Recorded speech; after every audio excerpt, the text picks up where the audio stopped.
We are at the Volo, and we are going to check out the RV and Camper Museum. Which he names a mobile home. A 1932 covered wagon. Opened in 1935. This was a barn find. It had been parked in a barn just right before World War II. One family had owned it. 1/2 of the population of the United States will be living in automobile trailers within. It says that the Volo has 2 of 6 known examples of these covered wagon trailers. Look at the wood in here. Now, if you know anything about RV trailers today, they are not built this way. It says that the beds, the cushions, the curtains, the flooring, and the wood-burning stove are all original to this trailer.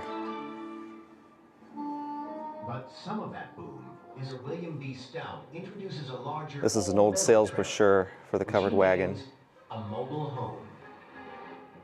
With a house. By 1936, the number of trailer cabs in America has grown to 15,000. And parks like this one. They say this is one of 2 1928 Ford house cars, built by Henry Ford. An estimated 300,000 Americans. This is the first motorhome, they claim. To some, that's a worrisome trend. 1/2 of the population of the United States Is producing 1,000 a This month. Ford motorhome, you can see that it has a pop top Each is equipped with conveniences with fabric in the middle there. Stove. Some of that boom is spurred. So in 1928, this is what you would have seen when you're driving your motorhome down the road. Thousands of homeowners. For Cliff, it's cheaper than bricks and mortar and removes the pressures. It looks like a small motorhome or camper trailer. Even today, 100 years later. In Detroit, Built a little bit differently, but same general idea. All-metal trailer, which he names a solution to those who can't afford a house. By 19 will be living in This is a bigger example of the covered wagon brand. It says covered wagon was the first Americans love RV factory in the United States. to get away from it all. Money. They were produced in Michigan between 1931 and 1944, and this one is primarily unrestored. In 1931, Sherman sells 117. 5 conveniences like a bathtub. Including the floors. It says they are the original floors. And again, it's just beautiful in here. This was custom ordered with dual axles.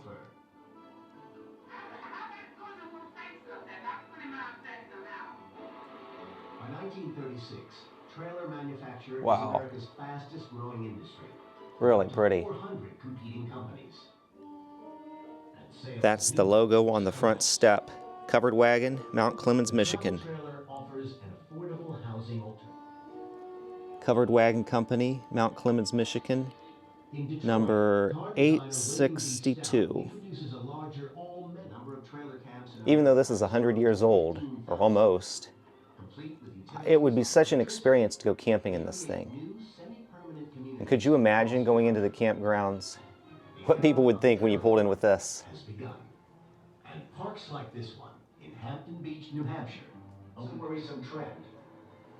What I can see here that unfortunately the camera isn't going to pick up on is that this is like a vinyl or a leather covering, But struggling like a Americans snakeskin love look to it. trailers. They enable people to get away from $95. And this is the roof, and you can see that it also is a fabric. In 1931, Sherman sells 117. 5 years later, his company is producing 1,000. His fastest growing industry. 1936 master build. Produced in California from 32 to 36. The Depression wipes out thousands of homeowners. 6. The number of trailer cabs in America has grown. Unlike some of the other examples, this one does say it was restored from the frame up. They create new semi-permanent communities But across the country. gives you a really good idea of what it would have looked like. Trailer park has And it doesn't say that this stuff isn't original, it just says that it was restored. Hampton Beach, New Hampshire. But struggling Americans love their trailers. They enable people to get... They called this a telescoping apartment. But some of that Looks like it was something that you would buy and then put on a truck chassis. wipes out thousands. It says it's a 1916 telescoping apartment Bricks and mortar. built on a 1924 Ford chassis. And property taxes.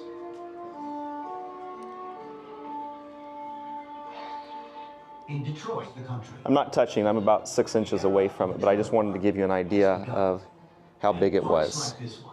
It's not very big, but it telescopic out. Still exists today. So this piece here, this would push in, so this would fold up, and then this whole piece would push in. And then once it was in, you could push this whole piece back up into the initial container. That gave you your bed.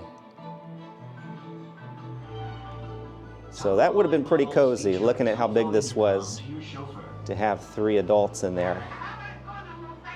They would have been tight.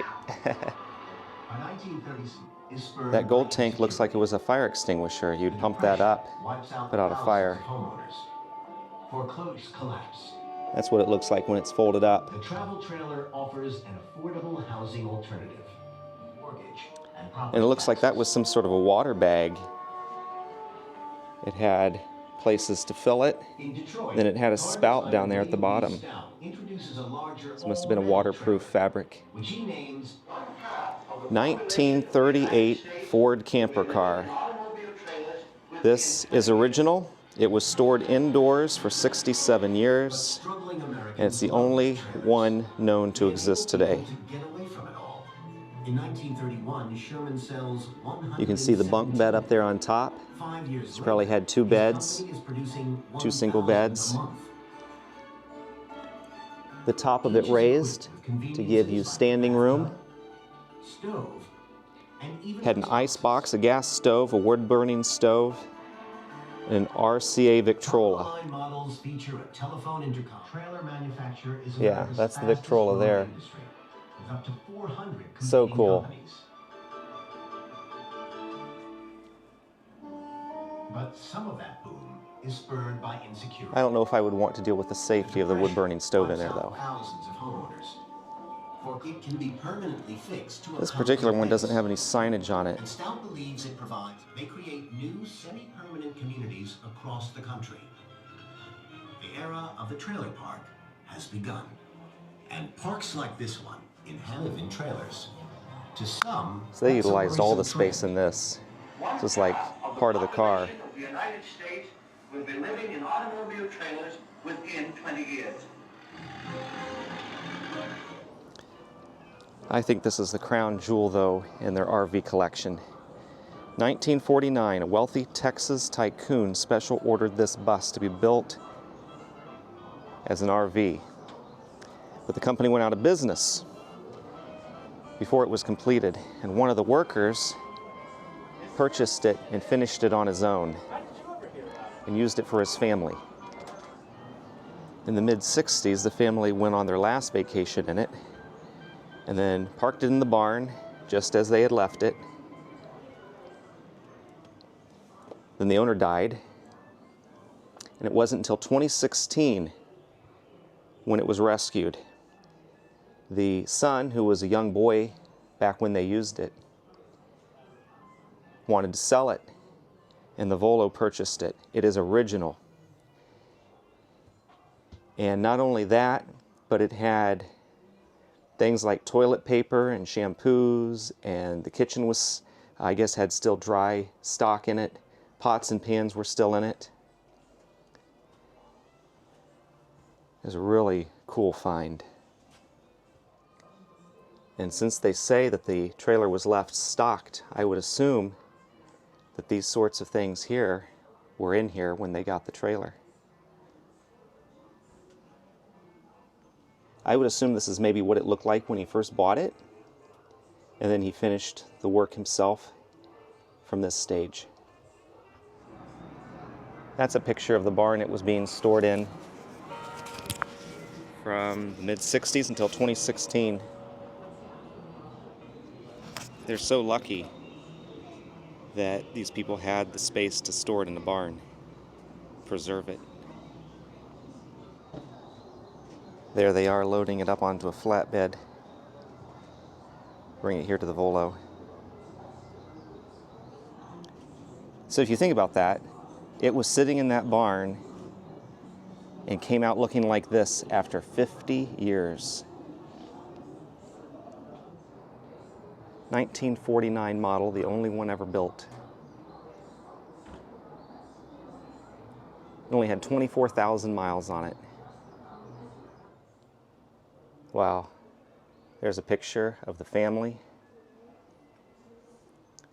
Probably in the 60s, maybe even the 50s in that picture. Sitting and standing right here.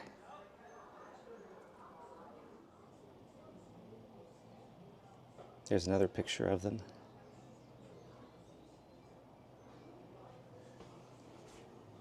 Looks like it would have been taken. Looks like these are the same chairs that were in it. It would have been taken from something like this angle here. There it is being worked on. Perhaps that was the owner later on.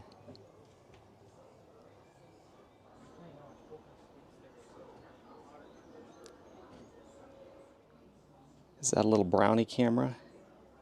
Or something kind of like it? Look at the old icebox. And that's a look at the antique RV collection at the Volo Museum in Volo, Illinois. Can't recommend this place enough. So if you're ever near Chicago sometime, come and check it out, and I'll see you down the road.